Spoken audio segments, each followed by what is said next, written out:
Okay, so hello everyone, and it's my great honor to be here and give you a presentation about Hangzhou. And you guys will be visiting this city in the mid of September, and we really hope that you can have a very nice period of time in Hangzhou because it is a very famous tourism place. Um, so first I'm gonna give you some introduction about Hangzhou. Actually, it is a historical city, and as you can see from the right side of this PowerPoint, you can see that is an old picture of Hangzhou. And in the right side, in the left side, it is the map of Hangzhou in 1865. So I will give you a brief introduction about the historic issue and story about Hangzhou. It is one of the seven ancient capitals in China, used to be the political center for Wu Kingdom and the Southern Song Dynasty, originally known as Qiantang. Hangzhou was established as a city in Sui Dynasty, with name Hangzhou first appearing in the history. Hangzhou rose to prominence as the capital of the Southern Song Dynasty, forced to flee before invading took place, and the imperial court under the rule of the Emperor Gaozong moved its capital southernwards from Kaifeng to Hangzhou, and Hangzhou, known as Lin'an during that period, was designated as the capital in 1138 as well as the following 140 years. Hangzhou officially became a city in 1927, and the city was liberated on May the 3rd, 1949, which marked a new historical chapter for its development. So that is basically the historic part of Hangzhou. And then I gotta move to the tourism part. Actually, Hangzhou is well known for a famous scenery that is West Lake, and I don't know how many of you have heard this before. And as you can see for those pictures, those are pictures about West Lake, and we have 10 famous tourism spots around West Lake, and each of them have very beautiful name, but it is really hard for me to translate it into English and easy for you guys to understand. So maybe you guys can just go there, and maybe you can just enjoy the view there, and maybe you can better understand the town name and the related scenery after and behind the name. And this is the maybe tourism part of Hangzhou. And then, as I have mentioned about West Lake, actually there is a very famous show directed by a famous director in China that is called uh, Impression West Lake. It is a show just located on the West Lake, and a part of the show, a part of the stage, is just on the West Lake. So it is very famous and special. And the price for the show is a little bit high, maybe about $100, but I think it's worth visiting and watching. And the three pictures are just a slice of scenery about this show. And there's a very popular saying called "above is paradise and below is Hangzhou." So it perfectly demonstrates the characteristics of the heavenly city, Hangzhou. Because in Hangzhou you can feel the distinct seasons, and it will when you guys come to Hangzhou in September, it will be a little bit hot for you, but it's endowed with a really favorable climate, fertile land, rich resources, and outstanding talents. It's the pictures about the modern Hangzhou. Actually, it is well developed, and it is also um, like business city, famous for its startup company and famous for the technology company here in Hangzhou. The well-known Alibaba is also first established and in Hangzhou. So actually, it is a very modern city, and you can enjoy both the great scenery here and also the very maybe well-developed and modern view here. So this is the basic information about Hangzhou. And then I'm gonna turn to the description and basic information about Zhejiang University, and we always call it ZU. And in the right side, there are two pictures about Zhejiang University, and I think it is a very beautiful and big campus. And all of us need to ride bicycle every day to class, because we need to work maybe more than 1,000 meters, 1 kilometers to the class. So it is very far away from our dormitory.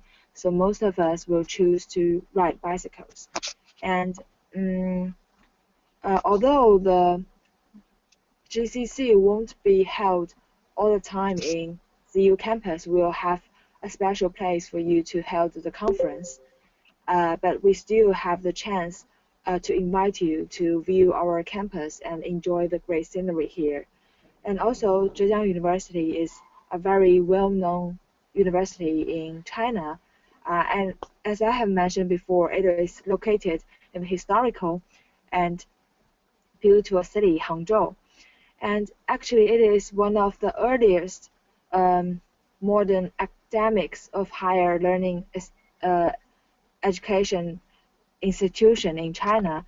And according to the official ranking, Zhejiang University is now ranking the third among the hundreds of universities in China. So it is actually a very good university, and students here really work very hard. So maybe you guys can just feel the academic phenomenon and here. So then I'm gonna show you some pictures about our daily activities. We'll have a lot of organizations and a lot of on-campus activities. And among these, I think Melton Foundation is a really well-known organization. And each year, hundreds of students will apply for the only 4 positions of Melton Foundation. And today, we just finished the 3rd round interview, and we have maybe 9 candidates left, and each of them are very great. And they're always talking about how hard to get into Melton Foundation and how fantastic and attractive Melton Foundation is. So we will also invite a lot of volunteers this year for the GCC. So at that time, you can get to know more about the people and the students here in ZU and what we do in our daily life. And then I'm gonna quickly go through some main topics about this year's GCC, and I hope you guys may pay attention to such topics in the coming months. Okay. And first topic we're gonna talk about is human trafficking. Actually, it is a very general and common issue in China, especially for the groups of people that is maybe those women and those children. They are more easily to be involved in such kind of illegal issue. And we're gonna talk about this illegal issue and maybe to see what we can do, because in China, some of the websites are set up to maybe deal with such kind of issue, and they will post some of those losing kids' picture onto the website. And if anyone sees such kind of this kid, and maybe they will call the police and maybe to send the children back to his or her parents. So this is the first topic we're going to talk about. And the second one is we gonna talk about some we're gonna visit some famous companies in Hangzhou. For example, that is Alibaba, because it's really become a huge hit in 2014, and a lot of people around the world know this company. So maybe if we have chance, we're gonna view such kind of fantastic company to see what we can learn, or to maybe just feel the power of technology and the internet maybe. And in Hangzhou, there are many set-up companies, as I have mentioned, in the first PowerPoint. So maybe we will invite some of the CEO from those setup companies to see what they're gonna teach us and how we maybe to initiate or to have our own idea and make it to come true or something like that. And also we're gonna talk about something like education and global citizenship also, because we are doing a global citizenship program in Hangzhou Foreign Language School to teach the students there about the sense of global citizenship. So we're gonna share maybe such experience to all of you and to see how we're gonna promote global citizenship to the rest of the people around us. And so that is maybe the main three topics that we're gonna talk about in our GCC, and we are still preparing for the other topics and other sessions, and hope you guys can looking forward to the wonderful 10 days GCC in Hangzhou. Yeah, and now I'm gonna go through the traditional family and modern family here in China. Okay, and as I have mentioned, it is a very China has a very long history, so we are actually changing a lot compared to maybe 100 years before. And the two pictures shown in this PowerPoint just can show you how big that we have changed. But something are still remain the same. That is, for instance, the father is still the maintainer, provider, and protector of the family, and he may still have the final say in the important matters considering his children.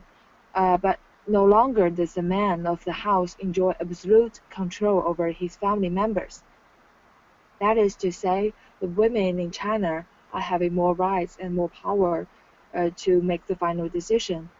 But the children today in China are more or less free to choose the career they want to pursue, but are required to listen to the advice from their elders, including their family members or teachers, all those people.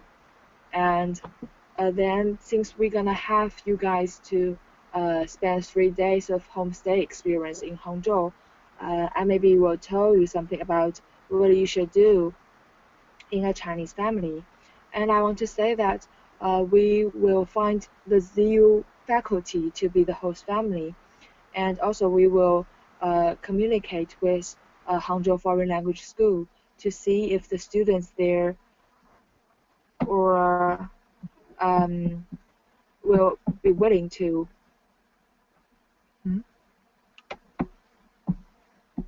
Can you hear me? Yes, we can hear you perfectly well. Yeah. Okay. It is Okay. working. So yeah, we will have both the faculty from Zhejiang University and also the students from Hangzhou Foreign Language School to be the host family and to make sure that you will have a very fantastic 3 days, because both of them are able to communicate with you in fluent English. It is not that easy to find in China because not all of Chinese people speak good English. And then I'm gonna just go through quickly what you should do and what you shouldn't do in a Chinese family. And although they're all very welcomed, but since the culture in China are a little bit different from other countries, especially the Western countries, so maybe it's something you should still keep in mind. If you are having a dinner with a group of Chinese people, maybe sometimes even larger than 10 people, you need to observe an order when you take your seat. That means you must leave the seat of honor for the oldest person present. And also, once you sit down, do not lean your elbows on the table and don't stick out your feet. When you are meeting people, you need to shake hands upon meeting, and Chinese may nod or bow instead of shaking hands, although shaking hands has become increasingly common. When introduced to a Chinese group, they may greet you with an applause back. Senior persons begin greetings and greet the oldest, most senior people before others. And during group introductions, line up according to the seniority, with the senior people at the head of the line, and present a gift with both hands. One thing is very important, that gifts are generally not opened upon receiving. Always give a gift to people present, or don't give gifts at all. That means do not give gifts to only one people in front of you if there are a lot of people at present. If you want to give only one people, maybe you need to give to him or her in a private occasion. And also, older Chinese usually refuse a gift at first to be polite, so you need to offer a second time. And this is, I think, very useful because maybe you will prepare some gifts for your host family, and at that time, I think you really need to try a second time if he or she just refuse the gift at first. But also, you don't need to bring any uh, gifts that has a really high value. Just give them some simple and maybe traditional gifts from your country, and they will really appreciate the gift. And maybe that is the part I'm gonna talk about, and I will leave you the time for you guys to ask me any question that you want, and I will tell you as long as I know the answer. So that's the end of my part. Well, thank you so much, Hi, Jill, Marcus. for doing this introduction. Um, I've been a couple times to Hangzhou before, and I am lucky enough to be there again in just 4 days. But still, seeing these pictures, the beautiful West Lake, the CU campus, it's always very, very nice for me. And you told us all a lot of additional history, which I hadn't picked up on my previous visits yet. So you really made me want to come even more than I already do. But I don't want to hold another presentation.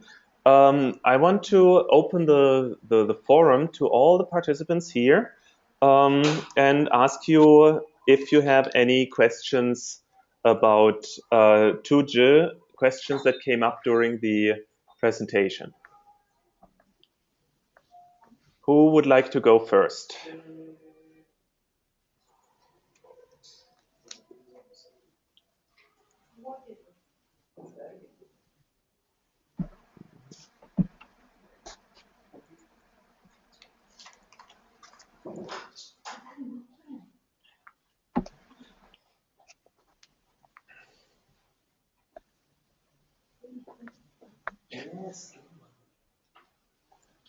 I have a question. By the way, if you, everyone, you can either unmute your microphone and simply ask a question. You can also type something in the chat.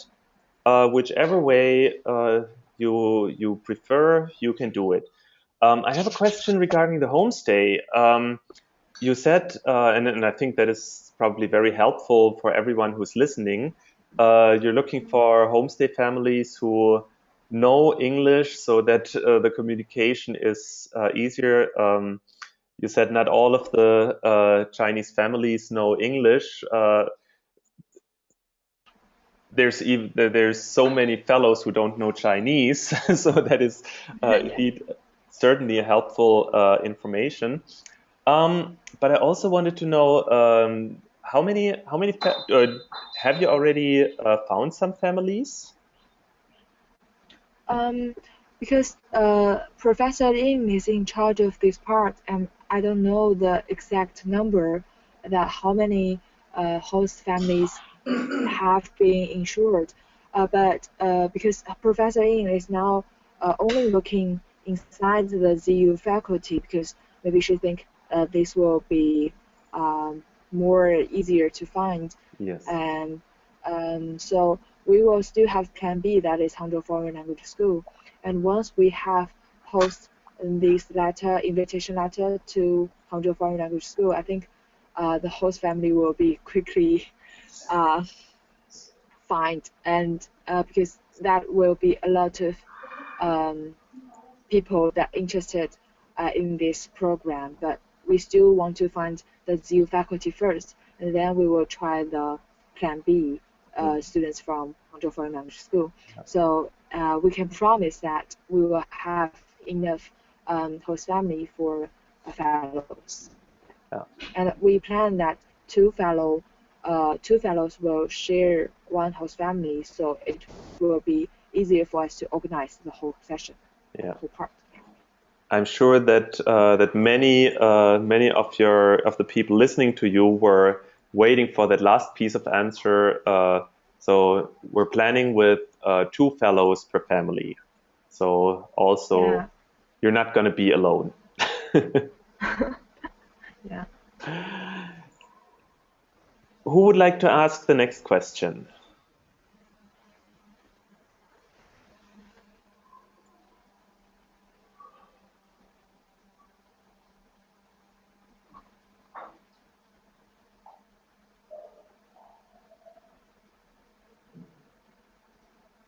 Feel free to ask anything. Chinese history. When was Hangzhou the capital of China? How long? I hope that I'm not trapping you now. No, I'm just teasing. Anyone would like to ask a question? Hi G, can you hear me? Yes. This is Mary Ann. I just have a quick question about the attire we're going to be wearing. Since it's going to be during the summer, what do you suggest we wear, and what would be deemed respectable in a Chinese family household? Can you speak the last question again? Like, what would be respectable to wear, since we're accustomed to, different, yeah. Thank you for your question. So, the time when you come to Hangzhou, I think it will be really hot. Because each year the temperature in September varies a lot. So I still cannot say exactly what the climate or what the temperature will be at that period of time. But I think you just need to wear your shorts and t-shirts. And you just feel free to wear whatever you want in Chinese family, and they're really open-minded, and they will not have any special maybe requirements for your clothes or the way you wear or dress yourself. But do not wear too little, because maybe the older people in that family, maybe they will feel a little bit shy if you wear too little. So it's okay if you wear some t-shirts and shorts, but do not wear too little. It's okay. Yeah. Okay, thanks. Pooja has written a question in the chat, and I'm going to read it. Could you tell us more about the GCC activities, or is that still too early? Is it the standard workshops and skill trainings, or anything special in store this year? Let me see the question. I have just give you the 3 examples of the topics that we're gonna have, and we also have planned some design workshop for you this year. And the field trip this year, I think you need to really looking forward to that, because we really try to prepare a very fantastic and interesting field trip. So maybe that is some parts that we have already discussed about, and Marcus know about that also. And since we are really busy preparing for the recruitment part, because we still haven't finished our global interview, that will be on the April the 18th. That is next next weekend. So after that, maybe we will have more time to really focus on the GCC, and we really hope that we can provide you more than what I have mentioned. And we hope that this will be a really wonderful GCC, and you will always remember that. Thank you. Jill, I would like to pick up on that and just add a little more.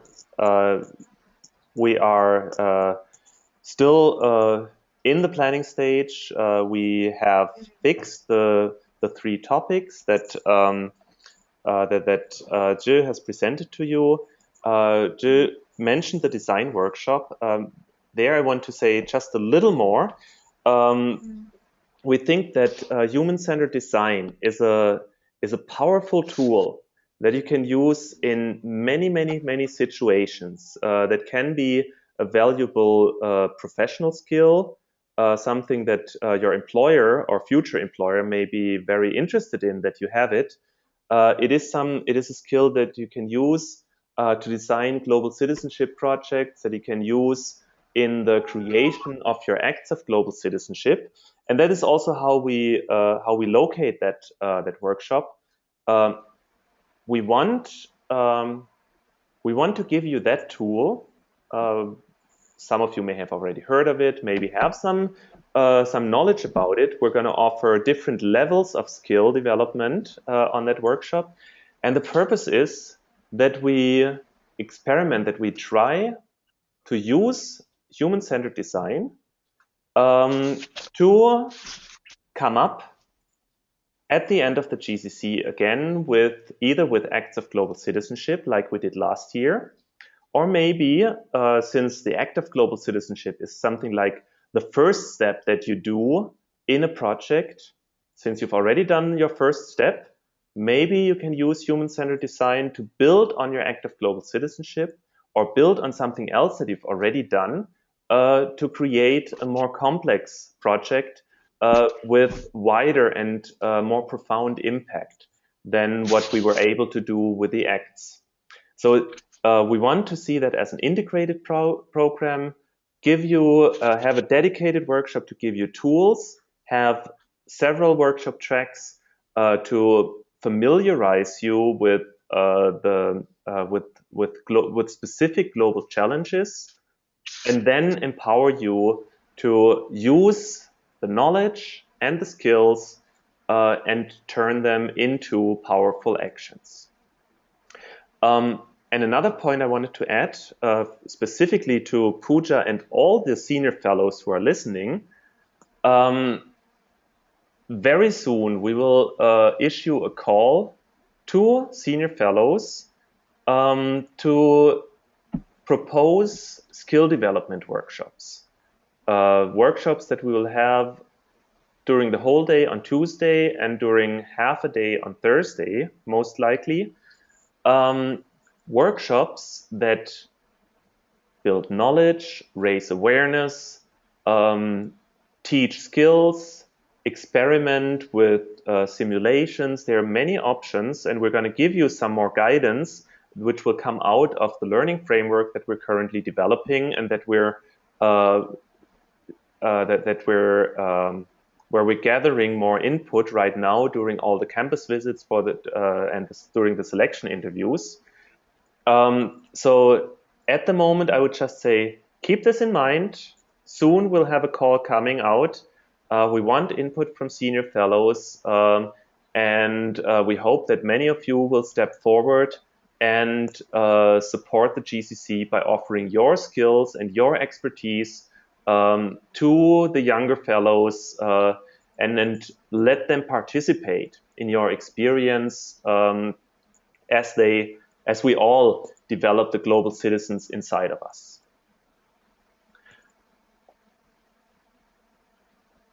Who has more questions?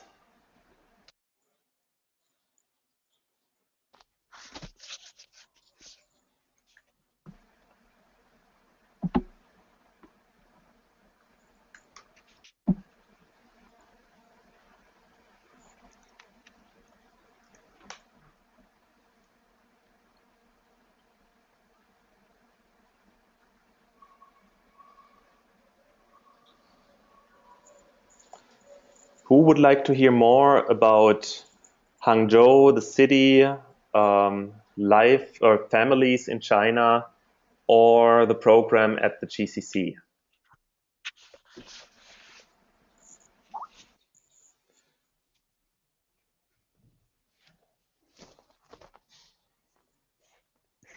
We have a question from DU campus. Will we be expected to attend any special events such as church? Maybe can you specify, please? Specify what? Specify what?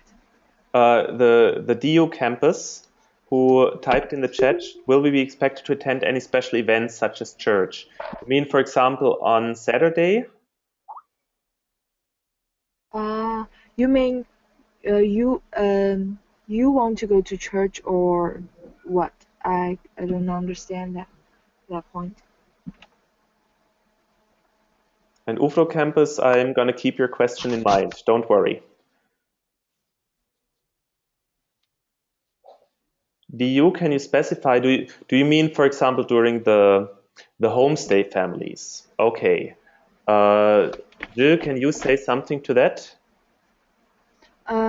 I want to know that they want to go to the church because they themselves they want to maybe have their religious needs, so that they need to go to church, or they just want to visit the church in China to see if there's any difference.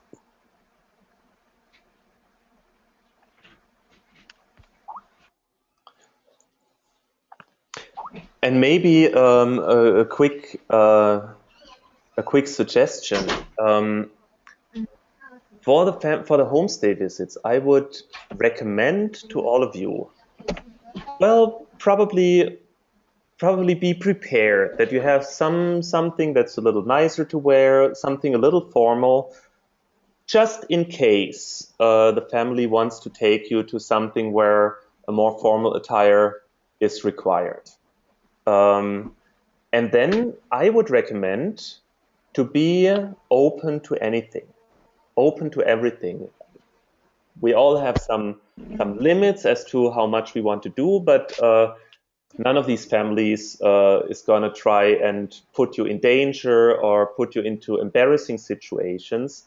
They will most likely want to show you, on the one hand, how they will want to show you their city on the one hand, and they will want to show you what it's like to be in a Chinese family and how that is different from some other families, some other countries. And the best way to experience that is join them, explore whatever they want to offer to you. Maybe they want to take you to church. Maybe they want to take you to see, to have a chance for the first time to see a different type of religious ceremony, and can explain you the meaning of what it means to them. And that is something which you will never be able to learn from books. So if they offer you something like that, jump on that occasion, jump on that opportunity. Who knows when if at all, you will get another chance to experience something like that. EU campus, is that? Oh, sorry, Jill, you want to add something? Yeah, the reason why I'm really confused about this question is because in China we normally the majority of us don't have religious believing. So that's the reason why I think the majority of family won't take you to the church because the people who believe in those religious issue and those people who will go to church by themselves are really small parts of people here near us. So I think if you want them to take you to the church, you can request that. But I think most of the family won't take you to that place because they themselves don't go there for the first hand. So that's maybe the answer for you. Yeah. Okay, so DU, that looks like you are satisfied with the answer. So the next question we have is from UFRO campus. How sustainable will this GCC be? And maybe, Jill, if you're okay with that, I would like to pass the microphone, so to speak, to Paritosh, who is probably the best person to answer that question. Yeah. Paritosh, do you want to ask any specific question? Yeah, I just wanted to. Yeah, hi. Can everyone hear me? Yes, we can hear you. So we're trying to see how to make the GCC completely carbon free, and that's going to be by something called carbon offsetting. Okay. How much each fellow would be contributing by attending the GCC, offsetted through me helping NGOs that do carbon offsetting by planting trees, by maybe through solar panels. We're looking at all the different alternatives, but if things go well, the carbon footprint of this year's GCC would be zero, which is an amazing thing for the foundation to have achieved, and that goes directly to the ideals. I hope that answers your question. Because I don't hear you clearly, but I think that you have mentioned about the planting trees issue. Is that correct? And about this issue, we have tried to negotiate with the school and try to figure out whether we can have some places to maybe plant the trees. But actually, it is really hard because all the places in university cannot be easily used by any individual or organization, and they cannot allow us to have such free place to plant trees. And one organization in our campus have done that before to plant some trees, but they paid really a large amount of money to buy this land from school. So actually, it is not that possible maybe for us to plant trees, but we are still trying to see whether we can make this GCC more sustainable. But this is a little bit more detailed, so we still don't have a specific plan for this sustainable part, and we hope that maybe we can go through this part after some days when we finish the recruitment part, and we're gonna discuss a lot more about the sustainable part. Yeah. I hope this can maybe answer your question. Yeah, since Paritosh was a little bit difficult to understand, there was some microphone issues, I guess. Let me just briefly summarize. We've talked about that over the last couple days. So the idea is to first calculate how much carbon each and every one of us is producing by going to the GCC, not just by flying, but also local transportation, by staying at a hotel. I think they decided for good reasons that we're not going to count the meals because we would have had to eat at home anyway. So that is not an extra carbon that we produce. But calculate it and then look for ways or figure out what can we do to get that amount of carbon out of the atmosphere again. And tree planting is one of the most evident or most obvious ways of doing it. We just saw that great ideas are often not easy to implement. There's always obstacles coming up. In this case, ZU, as you will see when you get there, it's a beautifully landscaped campus. And the landscaping department does not like it when someone comes in and says, oh, we want to plant a couple of trees anywhere. And it's probably, when you see it, you will understand it why. So we see, okay, the first idea doesn't work, so we have to come up with alternatives. And we will figure them out once we have more time to focus on them. But there's also something, and that is something I would like to give back to UFRO campus as well. Every time you look at, there's a lot of literature about sustainable event management. And when you look at these things, when you look at these guidelines, they are never about some fixed absolute standards that you need to reach. They are about sustainably reducing more and more the impact that you have. That means we're going to start this year with reducing our carbon footprint, and very likely the next GCC will be at UFRO campus in 2016. So the challenge for UFRO campus is to make the UFRO conference even more sustainable than the Hangzhou conference. Sustainable event management is about learning from the challenges that you face and become better and better every time you do it. So an annual conference like the one that we organize is a perfect training ground for making our events more and more climate friendly, carbon neutral, and sustainable. So the challenge is out. Hangzhou will start with our sustainable event initiative, and the challenge is out for UFRO campus to make it even better the year after that.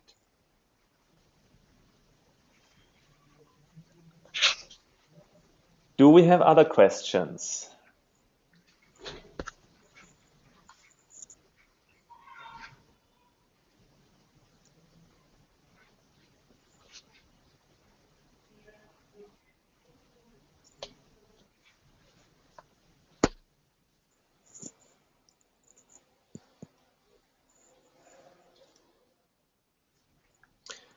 This seems not to be the case. So let's give you another chance. Anyone who wants to have a question answered, please speak up now. If this were a wedding, the next sentence would be, or forever hold your peace. This will not be the case. If 5 minutes from now you do have a question, then please send it by email to Meiji, to other ZU fellows, send it to me or to Patti, and we will try to answer your questions as good as we can. Talk to us as we do the campus visits, while we have the chance of being on the ground, on your campus. Come and talk to us with all the questions you may have. And I myself, I'm very excited about being in Hangzhou in just a couple of days to make the next major steps together with the ZU fellows in organizing this conference.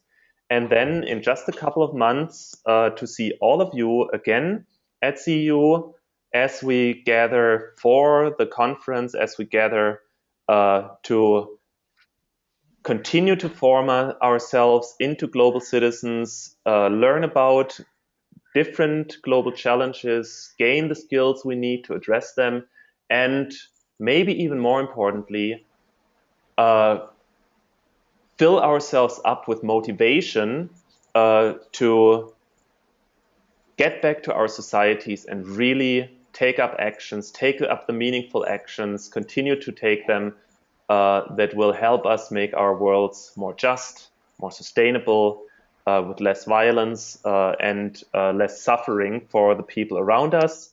I'm excited, and I thank again all the ZU fellows who have prepared this presentation for us, and all the fellows, TTs, senior fellows, junior fellows who have been on this call.